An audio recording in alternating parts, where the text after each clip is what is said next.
Assalamualaikum warahmatullahi wabarakatuh. Perkenalkan, nama saya Aldi Septian dengan nomor induk mahasiswa 2008721 dari program studi Teknik Elektro Fakultas Pendidikan Teknologi dan Kejuruan Universitas Pendidikan Indonesia. Di sini saya akan memaparkan ataupun menjelaskan mengenai keterkaitan antara pendidikan Pancasila, yaitu khususnya nilai-nilai yang terkandung dalam Pancasila, dengan program studi yang saya ambil, yaitu program studi Teknik Elektro.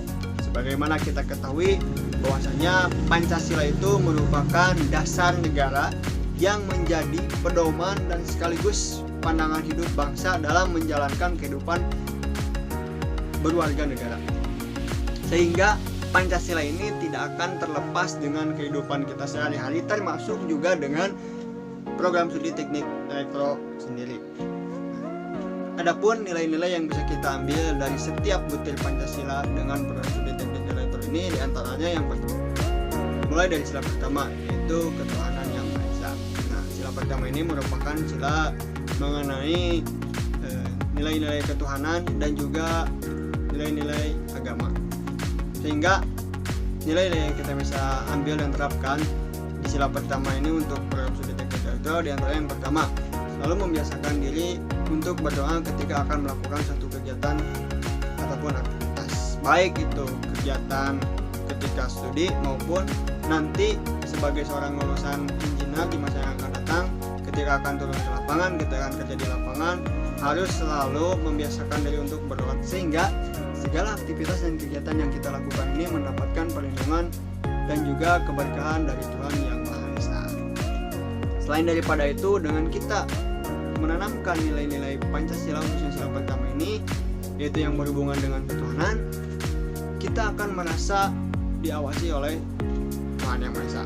Kita akan merasa bahwa setiap kegiatan itu tidak terlepas dari pengawasan Tuhan Yang Maha Esa, sehingga ketika kita melakukan suatu aktivitas kegiatan, khususnya nanti di masa yang akan datang ketika kita sudah menjadi seorang engineer, manakala kita kerja di lapangan itu akan menjalankan pekerjaan kita itu sesuai dengan ajaran agama, karena kita merasa diawasi oleh Tuhan Yang Maha Esa. Sila yang kedua yaitu kemanusiaan yang adil dan beradab. Sebagai seorang engineer, selain harus memiliki kemampuan dalam intelektual, tetapi juga dibutuhkan seorang engineer yang memiliki attitude dan juga adab yang baik. Sehingga nilai yang kita bisa ambil dari sila yang kedua ini, kita harus membiasakan diri untuk memiliki sikap dan adab yang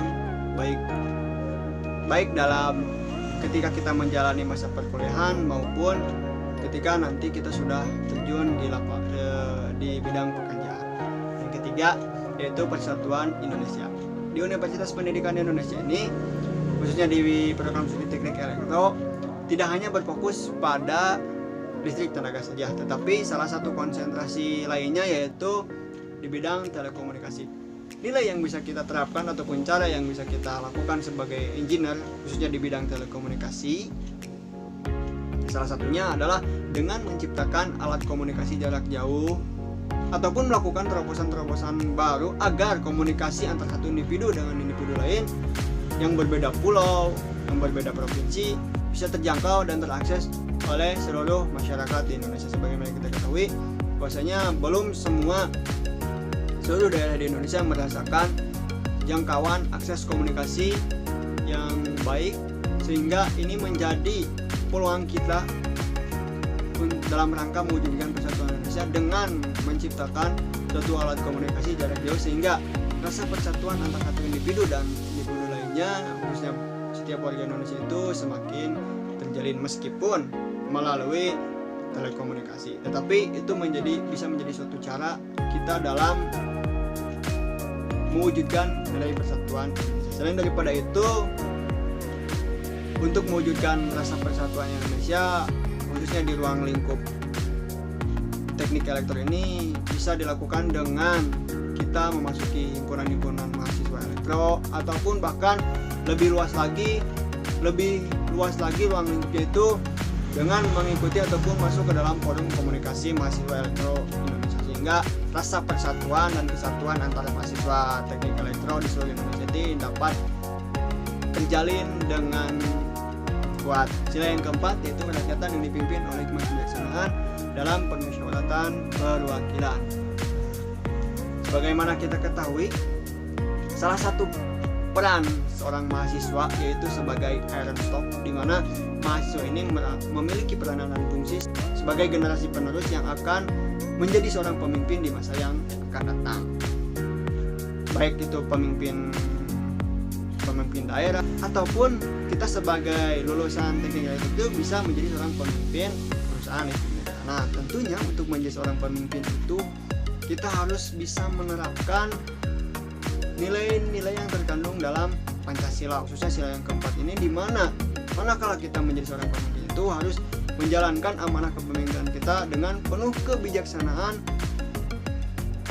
dengan berasaskan kerakyatan. Artinya setiap kita menjalankan amanah sebagai seorang pemimpin itu harus bijaksana dan juga mementingkan kepentingan rakyat, tidak mementingkan kepentingan pribadi. Jika kita menerapkan nilai Pancasila yang di sila keempat ini, saya yakin praktik korupsi di Indonesia itu akan berkurang. Karena apa? Dengan menerapkan nilai Pancasila sila keempat ini, kita akan menjalankan roda kepemimpinan itu dengan penuh kebijaksanaan, dengan mementingkan kepentingan rakyat di atas kepentingan pribadi. Yang kelima yaitu keadilan sosial bagi seluruh rakyat Indonesia. Saya mengambil poin adil, di mana adil sendiri memiliki pengertian menempatkan sesuatu pada tempatnya. Namun kebanyakan bahwasanya di masyarakat menganggap bahwa adil itu ketika kita memperlakukan satu individu dan individu lainnya itu sama rata, ataupun adil sama dengan sama. Nah, bisa juga seperti itu. Maka nilai kita yang bisa ambil dari nilai sila kelima Pancasila ini yaitu dengan ketika kita sudah menjadi seorang pemimpin di masa yang akan datang, khususnya di bidang teknik elektro yang nanti akan berfokus pada ataupun menjadi seorang pemimpin PLN, mungkin kita harus bisa berperilaku adil, yaitu dengan melayani seluruh masyarakat dengan tidak membeda-bedakannya. Kita harus bisa berperilaku adil, tidak membeda-bedakan satu sama lain, sehingga tidak akan ada terjadi kecemburuan sosial antara satu dengan yang lainnya. Barangkali seperti itu dari saya. Mohon maaf atas segala kekurangannya. Assalamualaikum warahmatullahi wabarakatuh.